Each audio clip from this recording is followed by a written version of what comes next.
A night of wild politics in Nebraska has given way to a day of confounding political quandaries for Republicans. For example, how can a candidate be loyal to a president who demands loyalty when their constituents thinks that his policies are terrible? Listen to this sample of the adversarial hits that Republican Mike Flood had to take at his town hall. I have a question about Congress's approval of wars. Where are you stepping in? The Strait of Hormuz was open until he attacked. There was no nuclear bomb there. You keep saying that you're going to make a deal to reopen the strait. That was already open. You're making everything unaffordable. We can't afford gas. We can't afford health care. What is Congress going to do?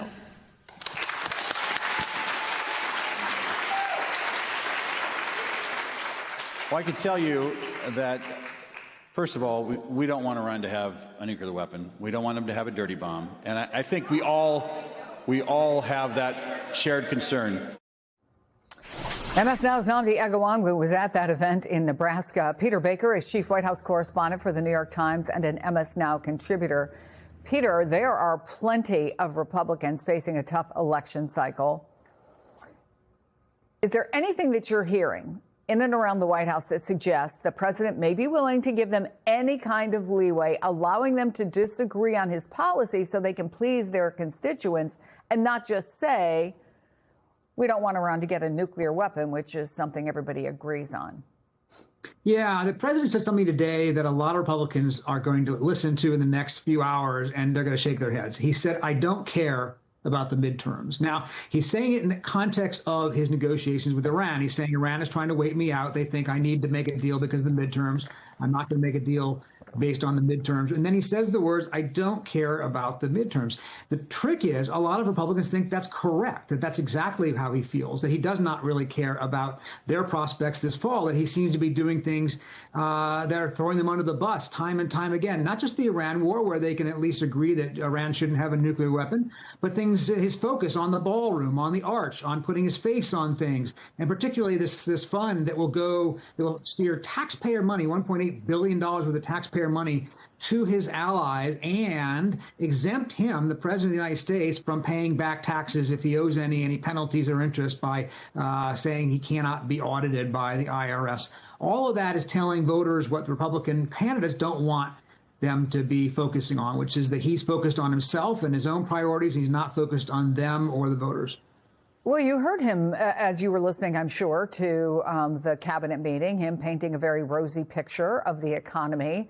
A new report, Peter, shows consumer confidence actually dropped in May. They did have a few months of gains, but now it's down. But he's not the only one in the cabinet or around him painting this picture of the economy that the American people don't seem to see. Take a listen. While people have been spending more money at gas stations, they've been spending more money at everything else, which means that they're still very, very optimistic about the state of the economy, and they should be. Very, very optimistic. Recent polls show 76% of Americans concerned about their personal finances. 61% say that the economy is on the wrong track. Why is there such a disconnect between what the polls are showing and what people are saying and the way the administration talks about affordability? It's obviously not working. The polls have gotten worse and worse and worse, but they haven't changed strategy. No, you can tell people over and over again that you should be feeling better, but if they don't feel better, they're not going to actually listen to what you're saying. We learned that under the Biden administration, and we're learning that again here in the Trump administration. Inflation is higher than it was when Trump took office. Job growth is lower than it was when Trump took office.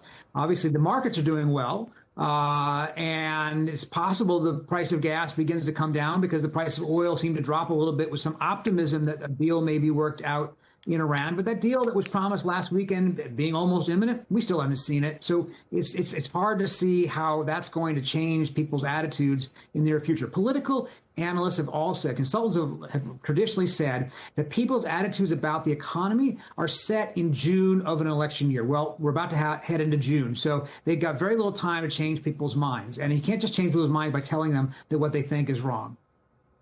So, Nnamdi, voters at last night's town hall, and we should say this is not a heavily contested district.